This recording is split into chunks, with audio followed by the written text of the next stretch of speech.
ఈయనకి ఓటేసింది ఎవరో? రిలయన్స్ ఓటేసాడు ఓటు. మేము ఓటేస్తే ఈయన గెలిచాడు.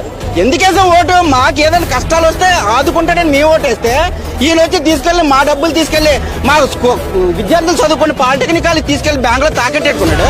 మా ఎంఆర్ఓ ఆఫీస్ తీసుకెళ్లి తాకట్టెట్టుకున్నాడు. ఈ రోజు రిజిస్ట్రేషన్ పొలాలు రిజిస్ట్రేషన్ చేద్దామంటే ఒరిజినల్ డాక్యుమెంట్ ఆడ్ చేయట్టుకుంటాడట.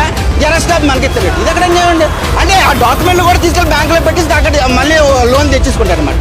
ఈ విధంగా ప్రజల్ని హింసిస్తున్నాడు తప్ప ఈ రాజరికల వ్యవస్థలో ఉన్న ఫ్యూడల్ వ్యవస్థలో ఉన్నాడు అనుకుంటాడు ఏంటి? ఇది ప్రజాస్వామ్యం. జగన్మోహన్ రెడ్డి ఫస్ట్ గుర్తుంచుకో, ప్రతి 5 సంవత్సరాలకి ఎలక్షన్ జరుగుతాయి. ప్రజలందరికీ ఆల్రెడీ నీ యొక్క చరిత్ర తెలిసింది, నీ విషయాలు తెలిసాయి. నువ్వు మా కొండలు దోచుకున్నది తెలిసింది, మా పొలాలు దోచుకున్నది తెలిసింది, మా విద్యార్థులు పట్టుకొడుతున్నావు. మా విద్యార్థులు ఎవరికి ఎంప్లాయ్మెంట్ లేకుండా చేస్తావు. ఒక్క కంపెనీ పెట్టలేదండి. మా విద్యార్థులు చదువుకున్న విద్యార్థులు అడుగుతున్నారండి, అనకూడదు. కానీ చీప్ లిక్కర్ పెట్టా, కుర్రాడు చెప్పినాడు చీప్ లిక్కర్ బూమ్ బూమ్ అట.